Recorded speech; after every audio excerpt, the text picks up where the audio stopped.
Alors, pour aider cette chaîne, partagez, likez, commentez, et puis peut-être, aidez-nous sur Tipeee. Bonjour Tatiana. Alors, comme d'habitude, notre revue de presse de la presse russe. Qu'est-ce qui s'est passé cette semaine? Beaucoup de choses. Ouais, Beaucoup, beaucoup de quel choses. genre? Déjà, tu sais que cette année, on fête 80 ans de la fin de la Seconde Guerre mondiale, donc la guerre patriotique pour les Russes. Et donc, on a pas mal de 80 ans de libération de ceci, libération de cela, etc. Et il est vrai que c'est un tout petit peu vexant que pour toutes ces manifestations, les Russes sont systématiquement pas invités. Comme c'est étrange. Oui, oui, oui. Mais là, tu vois, même, je veux dire, on atteint vraiment un peu le ridicule quelque part. Il y a donc la première vidéo qu'on va montrer. Donc, c'est une libération d'un camp de concentration où tous les pays ont envoyé leur couronne de fleurs avec leur drapeau dessus, les drapeaux de leur pays. Les seuls qui n'avaient pas droit à leur drapeau, devine, Les méchants russes, je suppose. c'est Comme ça? si vraiment, je dis, il était quelque part limite pour rien. Voilà. C'est un peu Mais comme histoire avec des Jeux Olympiques. Voilà. Les c'est athlètes normal, russes les pourraient. méchants russes n'ont le droit à rien, enfin, Tatiana. Non, c'est vrai. On a droit, ben, on n'a même pas droit aux toilettes ni au papier toilette. Heureusement qu'on nous laisse garder un tout petit peu de machine à laver, parce que sinon, je ne sais pas comment on aurait fait. Il y a même un, je ne sais plus, c'était Staline ou l'un de ses maréchaux qui a dit un jour que l'Europe ne pardonnera jamais le fait qu'on les ait libérés de nazisme. Que les premiers couronnes n'ont pas le droit d'avoir les drapeaux russes sur leur, enfin, Ah bon? sur leur couronne. Voilà, tu vois. Donc Mais là, c'est on a normal, droit juste au Tatiana, petit blanc. les Russes sont méchants. Voilà. Et Les Russes sont encore, méchants. c'est juste en souvenir de Russes qui ont souffert dans ce camp de concentration. Absolument pas au fait que les Russes ils étaient pour quelque chose. C'est toujours un peu énervant et c'est même très, très, très, très, très énervant. Mais bon, c'est comme ça. Mais c'est vrai, aujourd'hui, l'Europe, elle s'applique énormément, énormément pour faire oublier aux citoyens européens que les Russes ont joué quand même on va dire, un rôle essentiel dans la libération de l'Europe. Mais Hmm. bon, comme on dit encore une fois, peut-être qu'on ne le pardonnera jamais. Voilà. Ils ont été essentiels dans cette libération. Mais Ouais, ils ont payé un prix fort, mais un prix fort non seulement en armée, mais aussi en civil. Il ne faut pas oublier qu'on avait, parmi les 26 millions de morts, 14 millions de civils. Les Russes étaient exterminés d'une façon absolument épouvantable. Tout a été fait pour que la Russie ne puisse plus se construire par la suite. C'est un peu le principe. La démographie dans les pays riches, riches en tout cas au sol, est toujours extrêmement basse parce que tout est fait pour que les gens ne peuvent pas défendre leur patrie. c'est le 9 mai, qui a un Oui, grand oui, oui. défilé.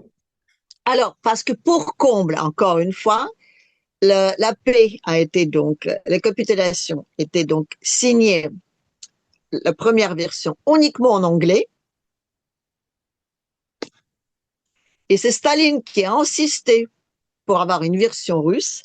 Donc, on l'a signé, on va dire, dans la nuit, ce qui fait que pour les Russes, selon donc le décalage horaire, ça tombe sur le 9 mai, et pour les Européens, le 8 mai. Donc, Oui. on Russie, c'est fêté le 9 mai, les jours où mon grand-père est mort. Mon Ah bon? grand-père, mon grand-père à moi est mort 9 mai 1945 à Berlin. Comment dire, parfois, c'est vraiment pas de chance. C'est vrai que ces dernières morts, comment dire, les morts de la guerre, mais de la paix, c'est peut-être les plus, enfin, Oui, tous les morts sont horribles, mais cela, c'est parce que tu dis, mais pourquoi? Enfin, oui, pourquoi? c'est ça, ouais. Vraiment. Enfin, Bref. on dit toujours pourquoi, mais bon. Là, Oui, mais, à quelques heures près, alors là, c'est... ouais, Mais bon, on peut dire toujours tout pourquoi, de toute façon. oui, c'est ça. On peut toujours dire pourquoi. Ouais. Советской Карелии таких лагерей было 56. Строили их финны, союзники фашистов. В один из таких лагерей превратили целый поселок. Là, on Деревянный parle квартал в Петрозаводске построен. du camp de concentration qui était construit sur le territoire russe par des Finlandais, qui étaient donc à l'époque de côté des Allemands. Et il y avait plus d'une cinquantaine de ces camps de concentration dans lesquels on enfermait la population civile. Et il y avait énormément d'enfants. Donc là, on parle de l'une des survivantes de cette époque qui raconte un peu leur quotidien. Donc elle était toute petite à l'époque. Et c'est intéressant de voir comment les enfants vivaient cet emprisonnement. Et souvent, ils pensaient d'être sages au passage, d'être punis ou pas. Par exemple, dans cette vidéo, mais dans une autre, on racontait que déjà, on congelait les enfants, on les congelait pour voir s'ils se décongelaient bien, enfin, s'ils restaient toujours en vie. Donc, on pouvait les congeler et décongeler à plusieurs prises. Et on leur prenait beaucoup de sang. Et quand on leur prenait du sang, on leur donnait une purée de pommes de terre. Et il y avait les enfants où ça collait pas bien, on n'arrivait pas à leur prendre du sang, et les enfants se sentaient punis sur le fait que, voilà, ils voulaient absolument qu'on leur prenne du sang parce qu'ils voulaient absolument avoir le purée. Donc, ils voyaient ça comme une punition. Tout comme il y avait des enfants qui avaient des poux, donc, se débarrasser des poux, on leur mettait dans les pièces, mais là, extrêmement chaudes. Les enfants qui manquaient qui étaient sous nutris et qui étaient extrêmement fatigués, souvent ils tombaient, ils perdaient connaissance, on les sortait parce qu'ils n'arrivaient plus à se tenir debout. Et ça paraît, ils voyaient ça plutôt comme une punition. Donc c'était, je vais être puni, donc je vais dans la chaufferette, comme on dit. Voilà. C'était vraiment intéressant de voir la perception des enfants à l'époque, comment ils expliquaient tout ce qui leur arrivait. Et c'était quand même absolument, comme tu dis, monstrueux. C'est complètement cinglé de voir que des hommes peuvent faire ça. C'est fou. Ouais. C'est, Ouais. Mais tu sais, ce qu'ils font aujourd'hui, enfin, il y a énormément de gens qui commettent des crimes absolument épouvantables et on parle toujours de l'humanisme alors que, enfin, c'est, enfin, oui, enfin, là, c'est des crimes de masse quand même. oui, c'est des génocides. Les Russes étaient génocidés à l'époque. Et c'est un génocide qui n'a jamais été reconnu. Ouais. Toujours pour les raisons politiques, parce que tu as des gens, tu as deux idéologies différentes, et c'est l'idéologie qui est entre guillemets au pouvoir, en tout cas celle qui possède les médias, qui met complètement à mal l'autre idéologie. Les Russes, ils ont gagné la guerre, la Seconde Guerre mondiale, mais on dirait quelque part ils ont perdu la guerre froide. Donc du coup, l'histoire a été réécrite de cette manière. Comme je dis toujours, c'est dans les années 90, c'est au milieu des années 90, les femmes allemandes, d'un seul coup, ils se sont rendus compte qu'ils étaient violés en masse, alors qu'on n'a jamais parlé de ça. Mais tout est fait pour non seulement anéantir la victoire russe sous le nazisme, mais surtout, limite, les rendre coupables. Cette espèce de retournement des choses est extrêmement violente et blessante. Voilà.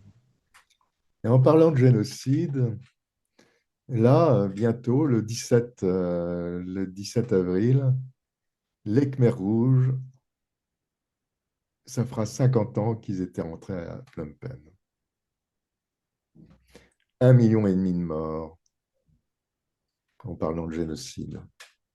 Et ça, personne n'en parle. Non. On parle encore de la guerre de 45, mais on ne parle pas de ce million et demi de morts cambodgiens.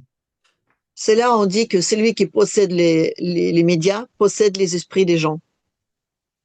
C'est là où tu vois le véritable pouvoir aujourd'hui, des choses desquelles on parle et des choses qu'elles ne parlent pas. Là, c'est la même chose avec Boucha. C'était totalement une mise en scène limite grotesque, avec tous les preuves à la clé comme quoi c'était effectivement une mise en scène, mais en russe, 3 ans après, enfin, on leur autorisait d'en parler à l'ONU. Plusieurs fois, ils ont demandé donc, des réunions spéciales sur le sujet. Ça a été toujours refusé. Enfin, c'est surtout parce que les Russes ont demandé également de pouvoir enquêter. Et ça a toujours été refusé. Ils n'ont jamais pu même avoir la liste de noms des personnes décédées. Parce qu'ils ont dit, effectivement, si c'est vrai, les gens, ils ont le droit d'avoir des compensations. Donc, on aimerait bien avoir des noms de ces gens-là. Et non. Voilà. Les petits moums, là, c'était, ils avaient froid, ils avaient faim. Et ils pensaient mériter tout ça parce qu'ils étaient pas sages. C'est ça qui est le plus horrible. Qu'est-ce que c'est?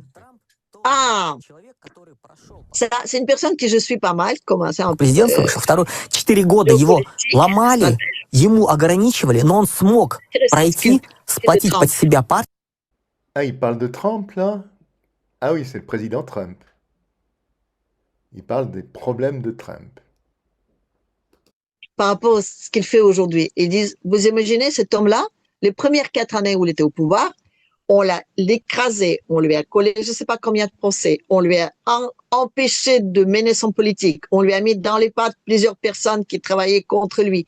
On a fait tout ça, plus il avait d'autres 4 ans, donc finalement, où vraiment, je veux dire, on a failli quand même le tuer. Donc, on s'imagine pas tout ce qu'il a vécu les 4 ans où il était président, les 4 ans finalement, les traversées des déserts par la suite. Ce qu'il fait aujourd'hui, c'est mûrement réfléchi, c'est comment dire, ce n'est pas de la tactique, c'est de la stratégie, ce qu'il fait finalement. Tout ça, ça a été extrêmement bien préparé. Et aujourd'hui, les 2 pays qui ne sont pas atteints pour la merveilleuse stratégie de Trump, les 3 pays, on avait déjà parlé de ça la dernière fois, donc c'est la Corée du Nord, la Russie et la Biélorussie. À la Russie, même s'ils veulent imposer les sanctions, de toute façon, les Américains achètent aux Russes uniquement les choses desquelles ils ne peuvent pas s'en passer. Ils ne vont jamais augmenter le prix. Et pour tous les restes, la Russie, aujourd'hui, elle s'est rendue pas mal, on va dire, autonome. Elle a profité de ces 3 ans de sanctions, même avant, mais surtout de ces 3 ans de sanctions, a énormément développé les niches d'activité dans lesquelles aujourd'hui, les Européens, même s'ils voudront revenir, ne trouveront plus de place. Ces 3 ans ont passé et les choses ont changé. Et aujourd'hui, la Russie, vous pouvez toujours dire que vous pouvez imposer d'autres sanctions, comme je l'ai dit la dernière fois, les sanctions sur les miettes pour les souris, mais enfin, ça devient ridicule. Voilà, aujourd'hui, comment dire, d'une certaine façon, elle s'est rendue un peu intouchable, d'un point de vue économique en tout cas. Tatiana, qu'est-ce qu'on pense en Russie des sanctions avec la Chine? Est-ce que les sanctions sur la Chine... Alors, qu'est-ce qu'on pense de la Chine? Parce que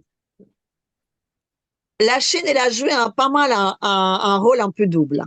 Elle c'est pas vraiment, comment dire, elle a livré autant de matériel aux Russes qu'aux Ukrainiens, aux Européens. Elle ne s'est pas vraiment prononcée pour l'un, pour les autres.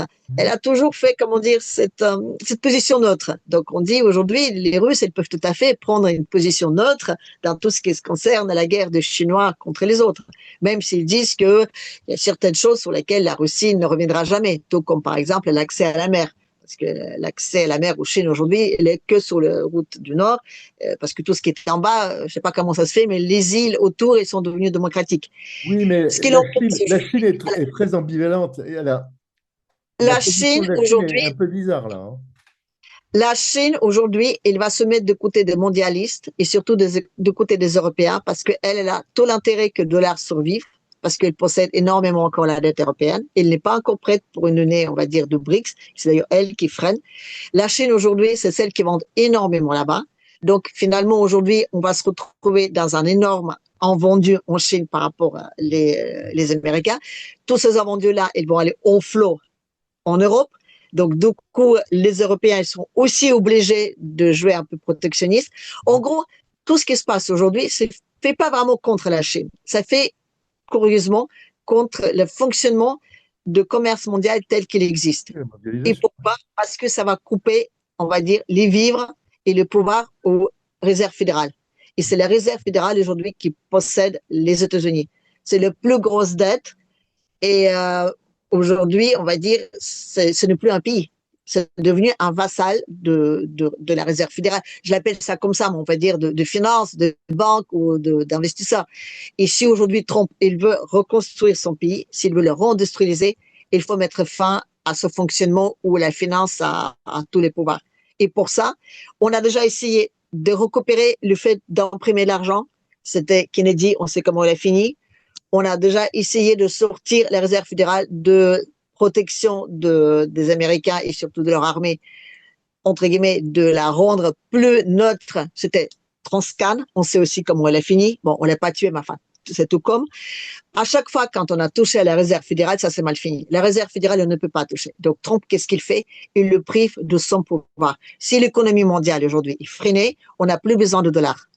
Et tu vas voir, dans quelques temps, elle va dire, on peut continuer, mais avec une autre monnaie, genre une monnaie numérique. Comme par hasard. Et c'est pour ça que je dis, tout a été fait dans l'Arabie Saoudite, les premières discussions. Parce que le pétrodollar, il est né en Arabie Saoudite, et j'ai dit que c'est en Arabie Saoudite qu'il mourra.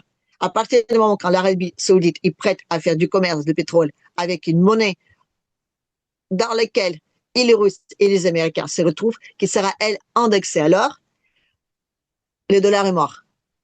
Mais bon, encore une fois, il faut aller voir ma chaîne. Je l'explique très bien comment ça marche. Les Chinois, là, ils vont... Ah, ben ils vont être très mal.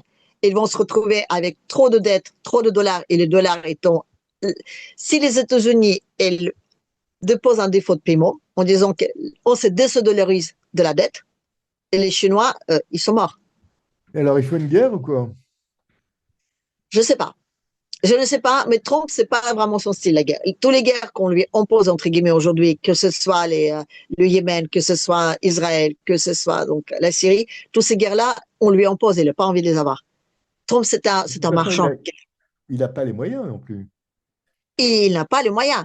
Celui qui a des moyens, c'est la réserve fédérale. Si la réserve fédérale, demain, elle ne lui prête plus d'argent, tout s'arrête aux États-Unis. Donc, c'est vraiment un rapport de force. Donc, il faut, on va dire, imploser les systèmes de l'intérieur. Et tous ces systèmes-là, aujourd'hui, pas de bol, et les aubergers ont l'Union européenne. Enfin, je dirais, mais physiquement même. Je veux dire, aujourd'hui, les Clinton et compagnie, ils sont physiquement, ils se trouvent en Allemagne. Physiquement. Je veux dire, ces gens-là, ils ont physiquement déménagé en Europe. L'Europe, aujourd'hui, c'est le premier, on va dire, ennemi à abattre de Trump. Et éventuellement aussi des Russes. Parce que, bon, a priori, ils vont le faire la guerre. Donc aujourd'hui, Trump et Poutine, ils ont un ennemi commun. Ça ne veut pas dire qu'ils ont des intérêts communs. Mais pour une fois, leurs intérêts se retrouvent. Ils peuvent avoir certains intérêts communs. Voilà. Il y a des intérêts qui se retrouvent, en tout cas, sur ce terrain-là. Mais bon, aujourd'hui, la presse. L'Ukraine est un intérêt commun. L'Ukraine, c'est un joker dans la manche de Trump aujourd'hui. Donc, il va essayer de se servir pour essayer d'obtenir le plus de choses de la Russie. C'est pour ça que les Russes disent le seul moyen pour nous, pour resserrer nos frontières, c'est que l'Ukraine n'existe plus. Et ils vont pas prendre l'Ukraine parce que ça coûte beaucoup, beaucoup trop cher. Mais je pense qu'il y aura une séparation de l'Ukraine sur plusieurs pays, entre les plusieurs pays. Tant que l'Ukraine existe, il posera un problème. Oui. L'Ukraine existe aujourd'hui, elle a sa dette. Les gens qui vont rester dans l'Ukraine actuelle aujourd'hui vont avoir des problèmes. Et surtout qu'il y a une telle dépopularisation de ce territoire que, comme disent les Ukrainiens, ils vont amener tous les émigrés dessus et qui vont travailler pour 3 francs 6 sous et là, ce sera une usine d'Europe. Il y a beaucoup, beaucoup de boat people ukrainiens. Bah, tu sais qu'on est en train de non seulement fermer les frontières, mais aussi pas mal expulser les Ukrainiens de l'Europe. On essaie de les renvoyer chez eux. Ouais, mais enfin, il faut. Là encore, ça va pas être. Écoute, c'est ce que j'entends sur beaucoup de sites ukrainiens, mais bon, après. Ouais, on entend. Oui, j'ai vu aussi les Polonais, mais bon, non, ils vont pas le faire non plus. Ils vont pas renvoyer les Ukrainiens, pas possible. On va ceux qui peuvent combattre, pas les familles. Dans l'Ukraine, c'est le territoire qui est intéressant. Encore une fois, c'est ni le peuple, ni le pays. C'est le territoire. Donc, c'est toujours la même chose. Si on peut avoir le territoire sans le peuple, c'est le jackpot. Donc, c'est extrêmement, extrêmement hypocrite, toute cette affaire-là. C'est vrai. C'est les tarifs des Américains contre la Chine. Donc, la guerre économique entre les Chinois et les Américains. Alors, est-ce que tu penses que les Chinois vont céder? Non, non, non. Ils vont pas céder. Ils ne vont pas céder, mais à un moment donné, il faudra que... Le problème des Chinois, c'est pas le problème de cette affaire-là a rien à voir avec l'économie. C'est une affaire politique. Aujourd'hui, on cherche de détruire l'économie mondiale, détruire la façon de laquelle elle est faite aujourd'hui. Donc, ils peuvent céder ou pas. je dis les Chinois, plus ils vont finalement résister, augmenter les tarifs, plus l'économie mondiale va boiter d'elle. S'ils ne le font pas, de toute façon, ils vont pas. Dans tous les cas, les Chinois aujourd'hui, ils vont perdre, qu'ils cèdent ou qu'ils ne cèdent pas, parce que ce n'est pas contre la Chine. Cette affaire-là, elle est faite contre le fonctionnement de l'économie mondiale telle qu'il est aujourd'hui. Et les Chinois, c'est le chaînon, on va dire, le plus important. S'il explose, tout le reste explose. Mais Et alors, il y a peut-être une solution pour les Chinois, les BRICS. oui, oui, effectivement. Mais aujourd'hui, la Chine, elle va plutôt de côté des Européens plutôt que de côté de BRICS. Et ça Il y a, aussi, il y a une négociation là-dessus. il y a quand même des marchés comme l'Afrique. Oui, bien sûr. Mais les États-Unis, c'est quand même de très, très, très, très loin, c'est lui qui nourrit la Chine. Oui. Donc, tout le monde entier, même le monde entier, en se prenant tous ensemble, ne pourront jamais recouvrir le marché américain. Et surtout, il y a une question de dette. Si le dollar, s'il y a un défaut de paiement sur le dollar et sur la dette, ils font faillite directe. Leur économie est bien plus instable que, on va dire, leur économie, elle est très mondialiste, l'économie chinoise. Donc, si l'économie telle qu'elle existe aujourd'hui explose, je veux dire, ils font faillite directe. Surtout, toutes des personnes, il y a énormément de milliardaires là-dedans, et surtout, ceux qui détiennent la plus grande part de la dette européenne, enfin la dette de dollar.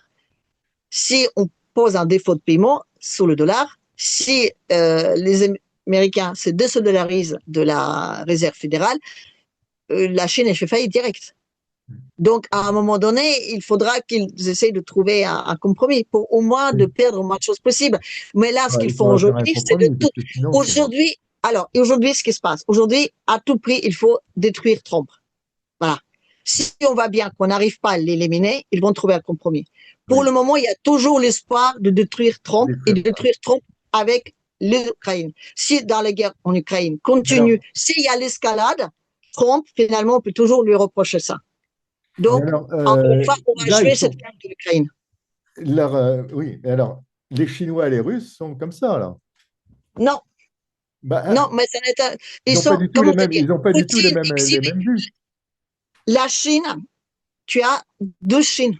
Tu as les milliardaires chinois, finalement, qui ont tout l'intérêt que tout ce fonctionnement-là continue. Et tu as aussi, on va dire, les Chinois, enfin, de Chinois, quoi. Enfin, je veux dire, des Chinois, on va dire, classiques, moyens. Et eux, ils n'ont pas les mêmes intérêts. Mais aujourd'hui, ceux qui ont le pouvoir financier en Chine. Il faut parler du parti, il ne faut pas parler des milliardaires oui, ou des jeunes. Encore une fois, je te dis, jusque-là, la Chine a toujours joué un rôle un peu ambigu avec la Russie. Je dis, ils ne se sont jamais prononcés directement, ouvertement pour. Oui. Ils ont toujours pris une politique neutre. Donc, la Russie, elle a tout à fait le droit de prendre une position neutre dans cette affaire-là. D'autant plus qu'elle, elle a tout à gagner. Elle a tout à gagner que ce fonctionnement-là explose. Parce que la Russie aussi, là, en centrale banque. Oui. Qui dit la centrale banque, dit ta monnaie ne t'appartient pas. Le rouble n'appartient pas aux Russes. Aujourd'hui, Central Bank, en Russie, elle fait des trucs absolument scandaleux. Tu sais à combien on peut placer son argent en Russie sur un compte classique sur 6 mois? À 20%. Mais quand tu veux acheter un appartement, tu en fais un emprunt à 30%. Oui, l'argent est extrêmement cher là-bas. La Central Bank russe fait tout pour que l'industrie russe ne peut pas se développer. Elle ne joue pas pour les Russes. Elle joue en défaveur. Donc, Poutine a tout l'intérêt que la réserve fédérale explose parce que ça met fin à tous les central banques et entre guillemets à tous les, on va dire, dettes de central banques. Voilà, je veux dire, c'est eux finalement qui insistent que tous les États soient endettés parce que ça te permet d'imprimer de l'argent, de le rentrer à travers la dette dans les États, si possible les riches, et après de récupérer l'argent de la dette que tu intègres dans l'économie réelle. C'est un blanchiment pur et dur. Si la France est endettée aujourd'hui à ce point-là, c'est tout simplement parce qu'elle blanchit le dollar avec la dette française, la dette européenne maintenant. Donc, il faut que ça cesse. D'un côté, on a donc la Banque centrale, de l'autre côté, on a tout ce qui est les investissements BlackRock et compagnie. Donc, la pure spéculation, mais c'est exactement la même chose.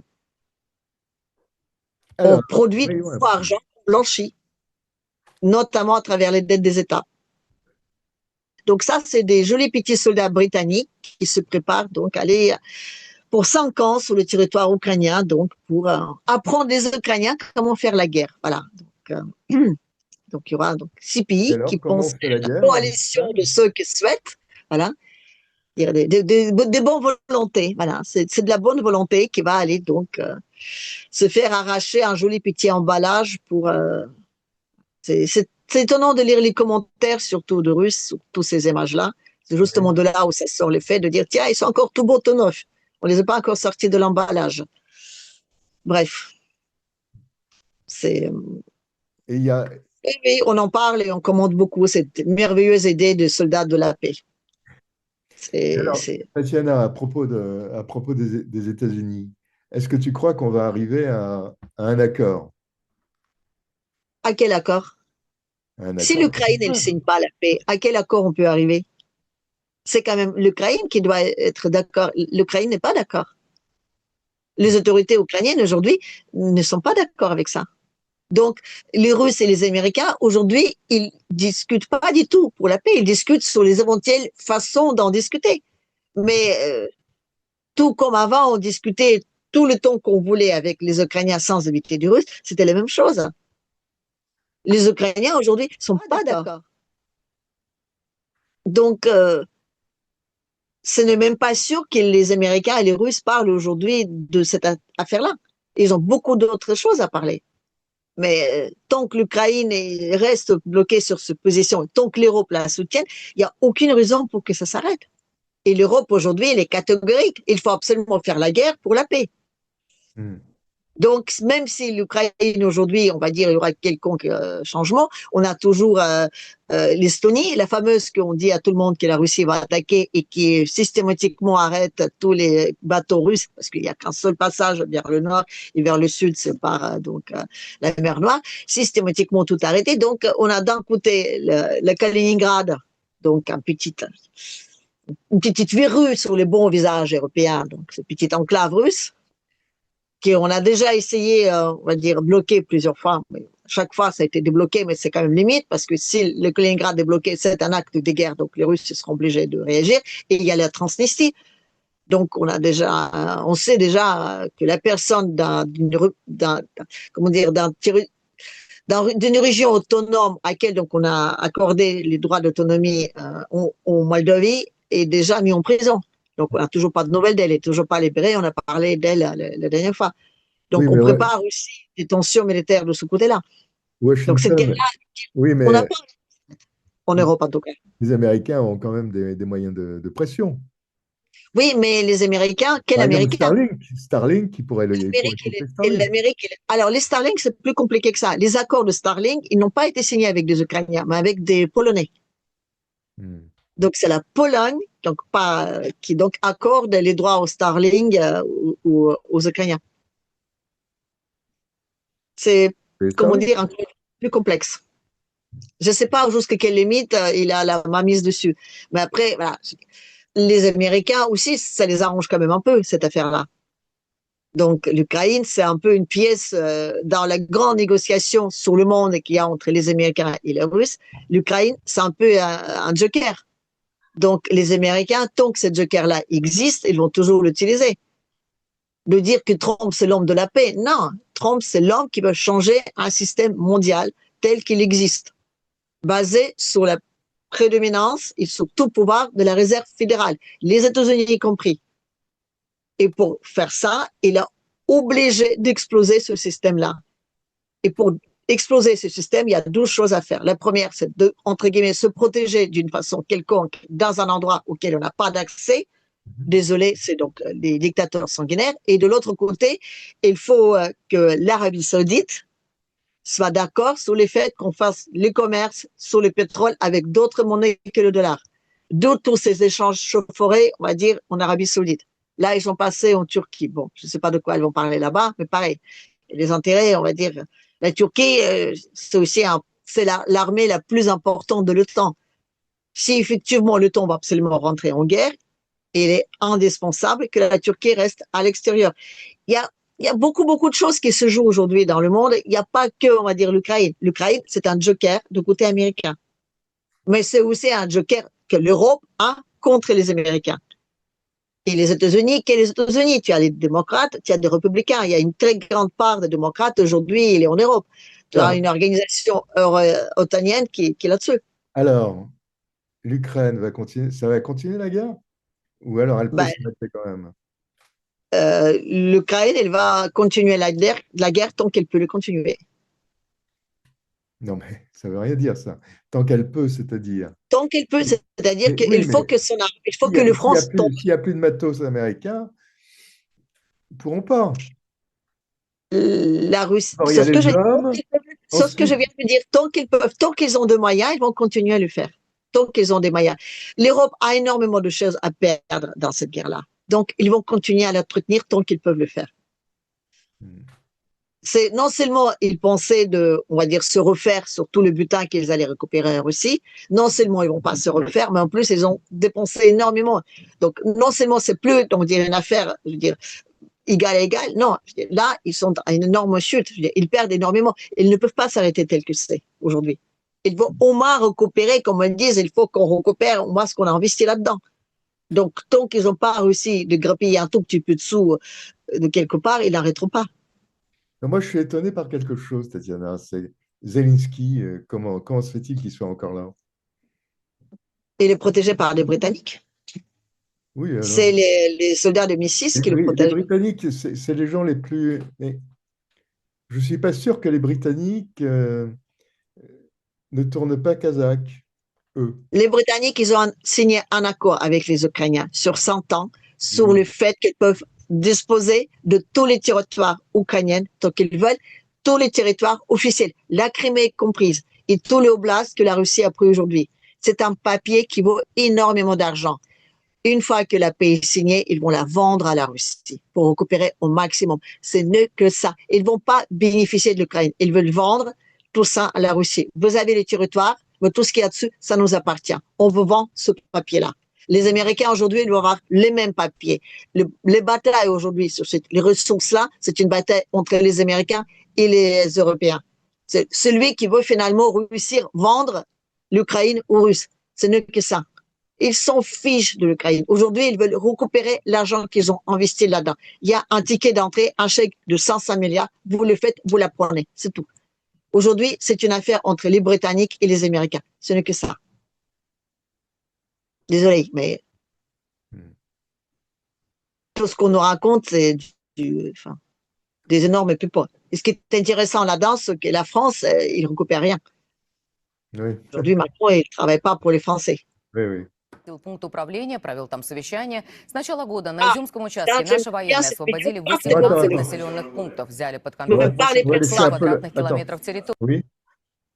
J'aime beaucoup, voilà. Tu peux faire l'arrêt sur l'image, s'il te plaît.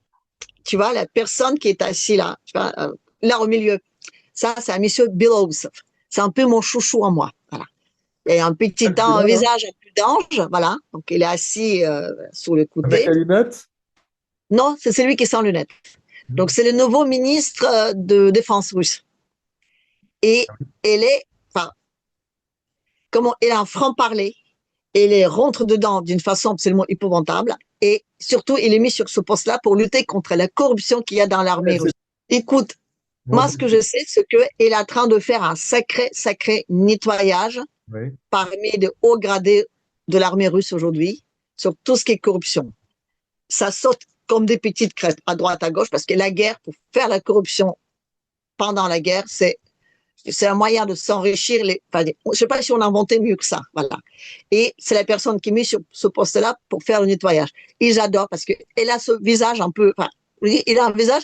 Tu feras des séries cinématographiques, tu le mettras comme un représentant d'un ange, tu vois.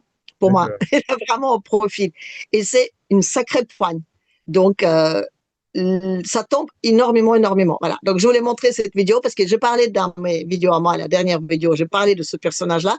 Donc, je profite un tout petit peu pour le montrer, pour dire que voilà, ça c'est c'est le bras de fer on va dire, de Poutine, si on peut dire ça comme ça, justement, qui s'occupe de tout ce qui est le nettoyage dans les rangs de l'armée russe en ce qui concerne la corruption. Et c'est vrai qu'il y a vraiment, vraiment les têtes qui tombent. Et c'est impressionnant qu'il arrive à les faire tomber. Parce que là, je veux dire, il y avait un pouvoir, on va dire, la 5e colonne en Russie est encore très, très puissante. Donc, c'est pas évident de s'en défaire. Voilà.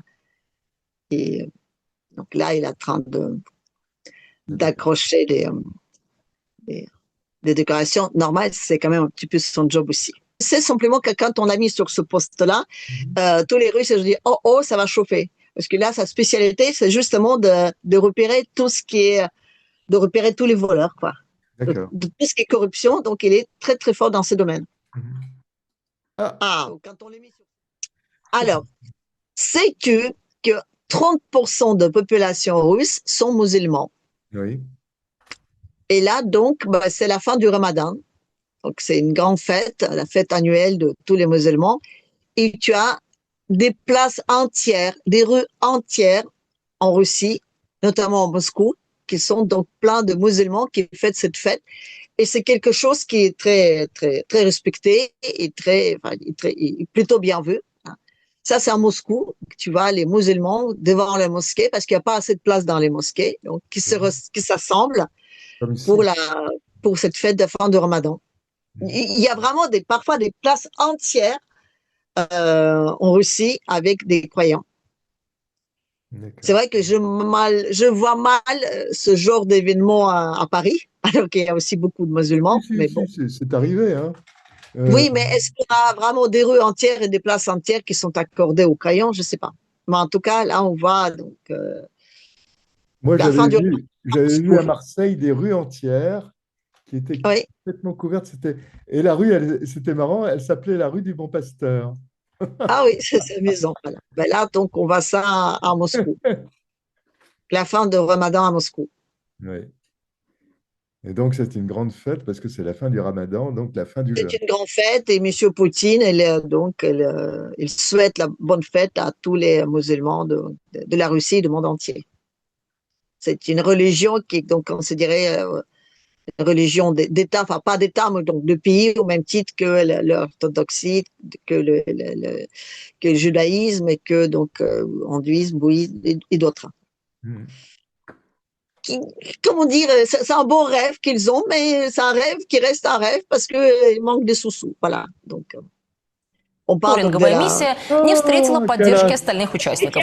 Видимо, коалиция желающих так... De plus en plus, la place de Madame Ursula, avec les mêmes couleurs, les mêmes styles et tout. C'est Calas. Oui, c'est Caca. Voilà. La célèbre Calas. Calas. Donc, Caca en raccourci. Et alors, que disent les Russes de cette dame? D'elle, on dit que, c'est un accident de parcours mondial. Enfin, on dit, mais comment est-ce possible que telle personne, attends, son père quand même, il travaillait pendant des années, il était du parti communiste et il travaille encore avec des Russes, quoi. Il a fait toute sa fortune avec la Russie. Cette personne était la première ministre d'Estonie, je crois, et aujourd'hui même, on dit, non, surtout, je dirais, oui, je sais qu'on fait des catastrophes monstrueuses là-bas, mais surtout gardez-la parce qu'on veut surtout pas qu'elle revienne. Enfin, comment est-ce possible qu'une telle catastrophe peut exister, quoi? Mais comment est-ce possible? C'est une aberration à deux jambes. C'est pas possible. Voilà. Donc, c'est la haine. Ça ne remonte pas à la côte de blonde dans le monde, ça c'est sûr. Hein. Entre Ursula, qui est donc déjà ma jumelle maléfique, et Caca, là, ouf. Et il faut vraiment ramer pour un tout petit peu, on va dire, remonter notre compte de blondasse. Parce que c'est vraiment pas évident, là. Non, mais c'est une catastrophe, quoi. Et donc, la vidéo, un peu, en parlant de les gens de bonne volonté, des doux rêveurs, sans un rond, voilà. Donc, elle a commencé par demander 800 milliards, après, ils ont passé à 500, après, ils ont descendu à 40, et là, donc, il y en a 5 qu'ils n'arrivent pas à trouver. Ah, il neige. Oui. Là, pour parler un peu des choses rigolotes, au début d'avril, donc, il tombait.